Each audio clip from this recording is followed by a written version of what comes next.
Tu as effectué un développement simple grâce à la propriété de distributivité. Je vais t'expliquer comment vérifier que ton développement est correct avec ta calculatrice et la touche calque. Et ça, c'est pratique quand tu es en évaluation.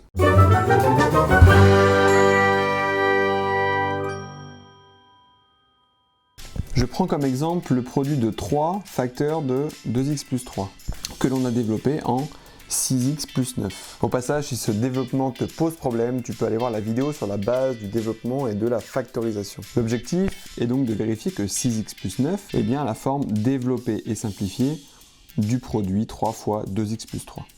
Pour cela, on va choisir deux valeurs numériques au hasard et on va calculer chacune des expressions en substituant par ces valeurs. On va comparer les résultats obtenus et s'ils sont égaux dans les deux cas, le développement est correct. Cette vérification, elle peut se faire aussi à la main, mais la calculatrice permet d'être plus rapide. Je prends donc la calculatrice, je commence par saisir l'expression du produit, donc 3 fois, parenthèse, 2. Pour pouvoir taper la touche X qui est ici en vert, je dois d'abord appuyer sur la touche alpha, puis sur cette touche-là, X, plus 3, je ferme la parenthèse. La fonction calque de la calculatrice se trouve sur cette touche.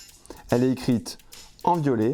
Je dois donc appuyer d'abord sur la touche violette ici, seconde, puis sur cette touche-là pour accéder à la fonction calque. La calculatrice demande maintenant de saisir une valeur pour X. Je choisis par exemple 1 et j'appuie sur la touche égale. La calculatrice affiche 15, c'est la valeur du produit quand x égale 1. Je calcule maintenant la valeur du produit pour une autre valeur de x. Je tape à nouveau sur la touche calque après avoir appuyé sur la touche seconde. Je choisis par exemple 2. J'appuie sur la touche égale. La calculatrice affiche 21. C'est la valeur du produit quand x égale 2. Il faut maintenant calculer la valeur de la somme pour les mêmes valeurs 1 et 2. Pour cela, je saisis la deuxième expression, 6x plus 9. Je tape donc 6, x en appuyant sur alpha, puis sur la touche où il y a le x, plus 9. J'appuie ensuite sur la touche calque. Je saisis la valeur 1, j'appuie sur la touche égale. La calculatrice affiche 15, c'est la valeur de la somme lorsque x est égal à 1.